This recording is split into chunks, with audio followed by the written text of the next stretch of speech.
Hi friends, നമ്മുടെ പുതിയൊരു എപ്പിസോഡിലേക്ക് ഏവർക്കും സ്വാഗതം. മിക്ക ഗപ്പികളും വളർത്തുന്നവർക്ക് യൂസ്ഫുൾ ആയ വീഡിയോ ആണ്. ഹൈബ്രിഡ് ഗപ്പികളുടെ കെയറിങ്ങിനെ കുറിച്ചിട്ട് കുറേ പേര് ചോദിച്ചിട്ടുണ്ടായിരുന്നു. അപ്പോൾ ഒരുവിധം കുറേ പേര് പറയുന്ന ഹൈബ്രിഡ് ഗപ്പീസും നോർമൽ ഗപ്പീസും വല്ല ബുദ്ധിമുട്ടൊന്നുമില്ല, രണ്ടും ഒരേപോലെയാണ്. ചിലർ പറയുന്ന ഹൈബ്രിഡ് ഗപ്പീസ് കുറച്ച് ബുദ്ധിമുട്ടാണ് നോർമൽ ഗപ്പീസിനെക്കാളും. അപ്പോൾ ഈ രണ്ട് ഭാഗത്തുള്ളവരുണ്ട്.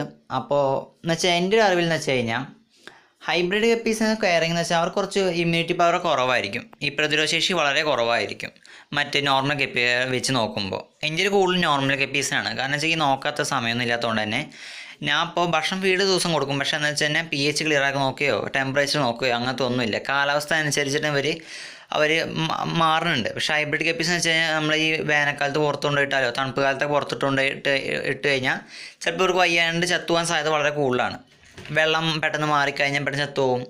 നോർമൽ ഗപ്പീസ് അങ്ങനെ ഒരു പ്രശ്നമില്ല, നമ്മൾ കിണറ്റിൽ കൊണ്ടിടാൻ പറ്റുന്ന ഇതാണ്. പക്ഷേ ഹൈബ്രിഡ് ഗപ്പീസ് നല്ല കിണറ്റിൽ കൊണ്ടിടാനൊന്നും പറ്റില്ല. ഈ കിണറ്റിലിട്ട് കഴിഞ്ഞാൽ ഇപ്പോൾ ചത്തുപോരും. ഭയങ്കര തണുപ്പൊക്കെ അടിച്ചിട്ടും അങ്ങനെ കഴിഞ്ഞാൽ ചത്തുപോകും. കുറച്ച് പ്രശ്നങ്ങളുണ്ട് ഹൈബ്രിഡ് ഗപ്പീസ് വളർത്തുമ്പോൾ. തുടക്കക്കാർക്ക് കുറച്ച് പ്രശ്നമാണ്. പിന്നെ ഇങ്ങനെ തുടങ്ങിക്കഴിഞ്ഞാൽ നിങ്ങൾക്ക് ഒരു പ്രശ്നം ഉണ്ടാവില്ല. ഹൈബ്രിഡ് ഗപ്പീസ് എന്ന് പറഞ്ഞാൽ ഒന്നുമില്ല, കാരണം അത്ര കെയറിങ് നിങ്ങൾക്ക് സിമ്പിളായി തോന്നും. അതാണ് ഈ ഹൈബ്രിഡ് ഗപ്പീസിൻ്റെ പ്രത്യേകത. തുടക്കക്കാർക്ക് നല്ല ബുദ്ധിമുട്ടാവും, പക്ഷേ പിന്നീട് കഴിയും തോറും നിങ്ങൾക്ക് എളുപ്പമായി മാറും. പിന്നെ ഒരു ബുദ്ധിമുട്ടുണ്ടാവും. നിങ്ങൾ ചോദിച്ചോളൂ, വലിയ വലിയ ഹൈബ്രിഡ് ഗപ്പീസിന് ബ്രീഡേഴ്സൊക്കെ ഉണ്ട്, അവർ ചോദിച്ചോളൂ. അപ്പോൾ അവർ പറയും എപ്പോഴും ഒരു ബുദ്ധിമുട്ടിൽ എളുപ്പമാണെന്ന് പറയും. കാരണം എളുപ്പം തന്നെയാണ്, വലിയ പ്രശ്നമൊന്നും ഇല്ലാത്ത വല്ല എളുപ്പമായിട്ട് നിങ്ങൾക്ക് ബ്രീഡിങ്ങും കെയറിങ്ങും ഒക്കെ ചെയ്യാൻ പറ്റും. പിന്നെ ഞാൻ ഒരു ടൈമിൽ കുറച്ച് പേരുകളെ മേടിച്ചു. അപ്പോൾ പേരുകൾ മേടിച്ചപ്പോൾ ആദ്യം അവർക്കൊരു പ്രതിരോധശേഷി വളരെ കുറവായിരുന്നു. എന്ന് വെച്ച് കഴിഞ്ഞാൽ അവർ 2-3 പീസ് ചത്തുപോയി. ഞാൻ എന്ത് ചെയ്തെന്ന് വെച്ച് കഴിഞ്ഞാൽ നമ്മൾ നോർമൽ ടാങ്ക് ഒരു പ്ലാന്റേഷൻ ടാങ്കൊക്കെ കൊണ്ടിട്ടു. ഇത് കൊണ്ടിട്ടിട്ട് ഞാൻ വെച്ച് കുറേ മണ്ണും അടിയിൽ മണ്ണൊക്കെ ഉള്ളത് അവർക്ക് കുറച്ച് പ്രതിരോധശേഷി കിട്ടിക്കോട്ടെ വെച്ചിട്ട് ഇന്ന് ചെയ്ത് നോക്കിയതാണ്.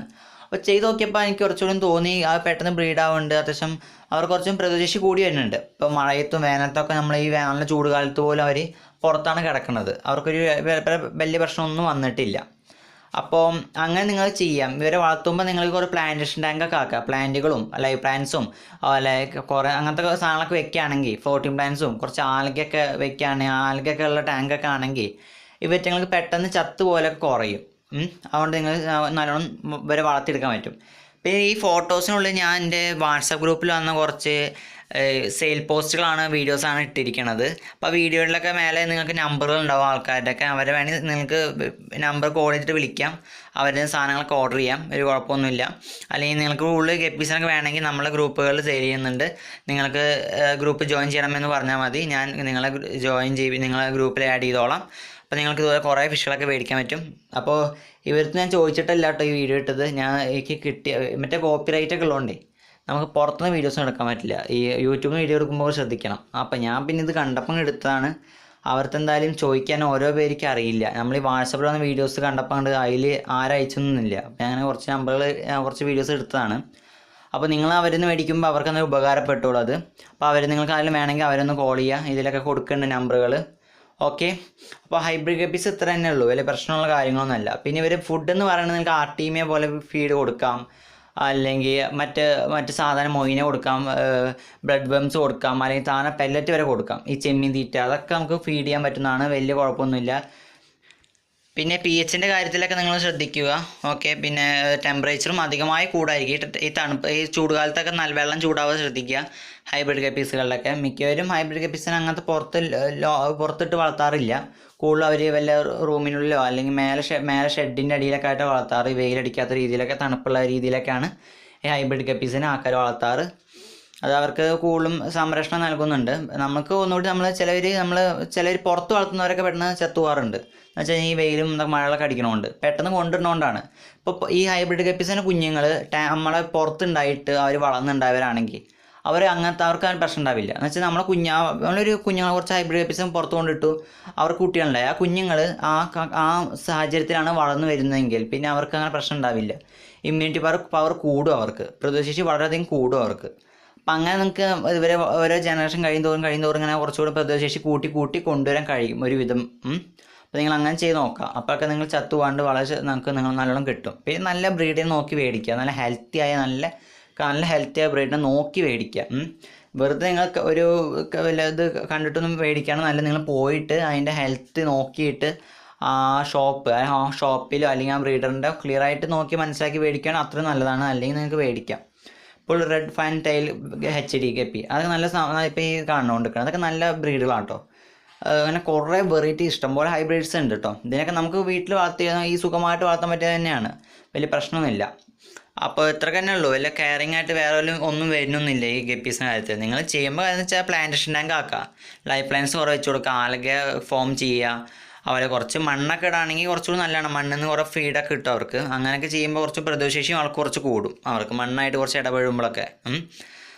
അപ്പോൾ അങ്ങനെയൊക്കെ ചെയ്യുക. പിന്നെ ഭക്ഷണം കൊടുക്കുമ്പോൾ ലൈഫ് ഫുഡ് കൊടുക്കുകയാണെങ്കിൽ കുറച്ചുകൂടി നല്ലതാണ്, അവർ ചത്തുപോകാതെ നമുക്ക് സംരക്ഷിക്കാൻ പറ്റും. പിന്നെ ചെമ്മീൻ തീറ്റ കുറച്ച് നല്ലതാണ്, അത് കൂടുതലായി കൊടുക്കാം. പിന്നെ ഭക്ഷണം കൊടുക്കുമ്പോൾ 3 നേരം കൊടുക്കുക, അല്ലെങ്കിൽ 2 നേരം കൊടുക്കാം. പിന്നെ ഉച്ചയ്ക്കൊന്നും ഭക്ഷണം കൊടുക്കാൻ പാടില്ല. അന്തരീക്ഷം ചൂടായിരിക്കുന്ന ടൈമിലൊന്നും ഹൈബ്രിഡ് ഗപ്പീസിന് അങ്ങനെ ഭക്ഷണം കൊടുക്കാൻ പാടില്ല. നിങ്ങൾ തണുപ്പുള്ള ടൈമിൽ എന്ന് വെച്ചാൽ രാവിലെ വൈകുന്നേരമൊക്കെ ടൈമിൽ കൊടുക്കുക. അത് ക്ലിയറായ സമയം ഫിക്സ് ചെയ്ത ശേഷം ഇപ്പോൾ രാവിലെ നീറ്റിട്ട് പല്ല് വെച്ച് കഴിഞ്ഞിട്ടാണ് ഇത് തീറ്റ കൊടുക്കുക. ഓക്കെ, അങ്ങനെ പോയിട്ട് ആ ടൈമിൽ തന്നെ എല്ലാ ദിവസവും തീറ്റ കൊടുക്കുക. ഒരു ദിവസം പല്ല് വെച്ച് കഴിഞ്ഞിട്ട് തീറ്റ കൊടുത്തു, പിറ്റേ ദിവസം സ്കൂൾ വിട്ട് കഴിഞ്ഞിട്ട് അല്ലെങ്കിൽ കോളേജ് അല്ലെങ്കിൽ ജോലി കഴിഞ്ഞ് വന്നിട്ട് ഭക്ഷണം കൊടുത്തു. അങ്ങനെയൊക്കെ വരുമ്പോൾ ഇവർക്ക് ശരിയാവില്ല.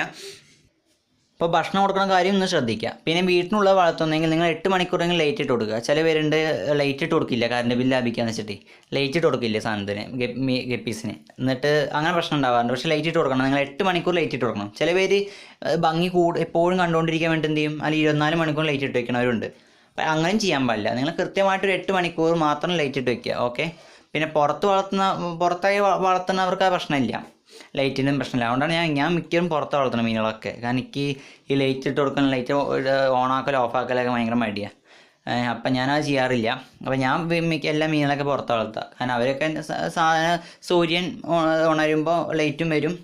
അപ്പോൾ സന്ധ്യ ആകുമ്പോൾ ലൈറ്റ് പോവുകയും ചെയ്യും, വെളിച്ചം പോവുകയും ചെയ്യും. അപ്പോൾ നാച്ചുറലായിട്ട് അവരുടെ ഒരു എല്ലാം ചെയ്യണത്. അവരെ കെയറിങ് ഒന്നും എനിക്ക് കുറവാണ്, ഗപ്പീസിനോട് കെയറിങ് വളരെ കുറവാണ്. അപ്പോൾ അങ്ങനെ ചെയ്യാം. പക്ഷേ വീടിനുള്ളിൽ വളർത്തുന്നവർക്ക് ലൈറ്റ് 8 മണിക്കൂർ ഇട്ട് കൊടുക്കണം നിങ്ങൾ. അതൊക്കെ ഒന്ന് ശ്രദ്ധിക്കുക. ഓക്കെ. പിന്നെ ഫിൽട്രേഷൻ സൂപ്പറായി നല്ല ഫിൽട്രേഷൻ വെക്കുക. അതിൻ്റെ കെയറിങ്ങിന് നല്ല ശ്രദ്ധിക്കണം. കാരണം വെള്ളം നല്ല ശുദ്ധമായ വെള്ളമായിരിക്കണം. അതെല്ലാം ഗപ്പികൾക്കും ശുദ്ധമായ വെള്ളം തന്നെ വേണം. ഹൈബ്രിഡ് ഗപ്പികൾക്ക് കുറച്ചുകൂടി കൂടുതൽ നല്ല ശുദ്ധമായ വെള്ളം തന്നെ നിങ്ങൾ മെയിൻറ്റെയിൻ ചെയ്ത് പോവുക. കൂടുതൽ ഇവരുടെ ഈ അതിൽ വേസ്റ്റ് ഒന്നും അതിൽ കിടക്കാതിരിക്കുക ശ്രദ്ധിക്കുക, വേസ്റ്റ് കിടക്കാതെ ശ്രദ്ധിക്കുക. പിന്നെ സ്പോഞ്ച് ഫിൽറ്റർ, കാരണം ഒരു 2-3 വർഷം 1 വർഷമൊക്കെ യൂസ് ചെയ്ത സ്പോഞ്ച് ഫിൽറ്ററിൽ കുറച്ച് ബാക്ടീരിയാസ് ഉണ്ടാവും.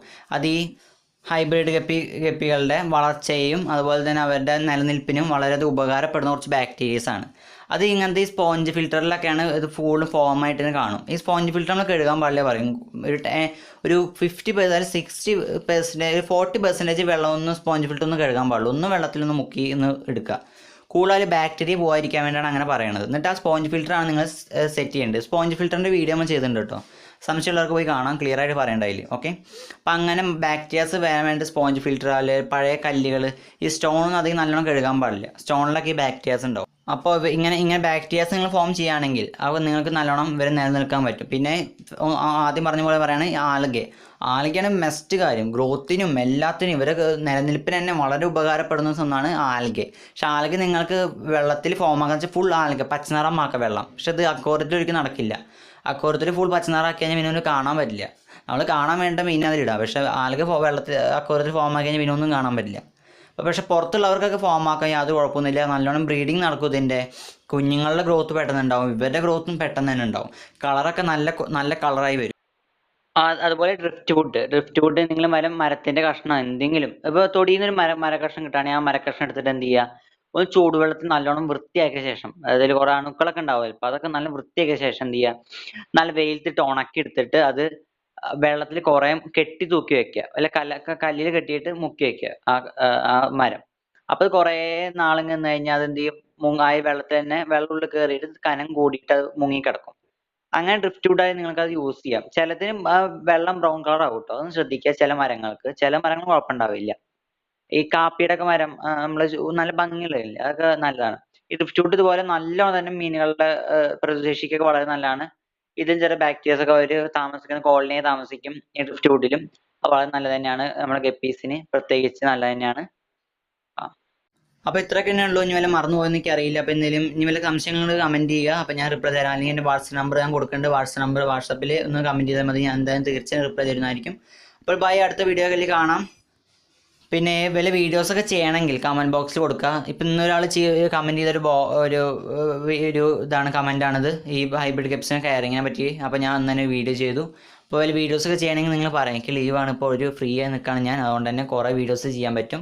ഒരു ദിവസം രണ്ട് മൂന്ന് വീഡിയോ അതൊക്കെ നമുക്ക് ചെയ്യാൻ പറ്റും യാതൊരു കുഴപ്പമില്ലാണ്ട്. പിന്നെ ഈ സിനിമ പോക്കൊക്കെ ഉണ്ട്, അതിനെ കുറേ സമയം എന്തായാലും വേണമല്ലോ നമ്മളുടെ കാര്യങ്ങൾക്കും. അപ്പോൾ പിന്നെ നിങ്ങൾ ലൈക്കും അതുപോലെ കമൻറ്റും ചെയ്യാൻ മറക്കരുത്. അതിന് വേണ്ടി മാത്രമാണ് നമ്മുടെ ഈ ചാനൽ തുടങ്ങുന്നത്. കാരണം വേറെ ഒരു പൈസ എനിക്കിത് കിട്ടണമെന്നില്ല. എനിക്ക് ലൈക്ക് മാത്രമാണ്, ലൈക്ക് കിട്ടുമ്പോൾ മാത്രം സന്തോഷം വരുള്ളൂ. ആ ഡിസ്ലൈക്ക് ചെയ്യണവർക്ക് ഡിസ്ലൈക്ക് ചെയ്ത് കേട്ടോ. പക്ഷേ അതിൻ്റെ കാരണം കൂടി പറയുകയാണെങ്കിൽ അടുത്ത വീഡിയോയിൽ ഞാൻ അത് തിരുത്തിയിട്ട് നിങ്ങളെ കൊണ്ട് ലൈക്ക് ചെയ്യിപ്പിക്കും. അപ്പോൾ അത് ഡിസ്ലൈക്ക് ശേഷം അതിൻ്റെ കാരണം ചെയ്യണമെങ്കിൽ എനിക്ക് വളരെ ഉപകാരപ്പെടും. ഓക്കെ, അപ്പോൾ എല്ലാവർക്കും സബ്സ്ക്രൈബ് ചെയ്യാത്തവർ സബ്സ്ക്രൈബ് ചെയ്യുക, ആ ബെല്ലൈക്കനോട് എനേബിൾ ചെയ്യുക. അപ്പോൾ ഞാൻ അപ്ലോഡ് ചെയ്യുന്ന വീഡിയോസ് അപ്പോൾ നിങ്ങൾക്ക് നോട്ടിഫിക്കേഷനായി കിട്ടുന്നതായിരിക്കും. Hello bye. അപ്പോൾ അടുത്ത വീഡിയോയിൽ കാണാം. ഓക്കെ.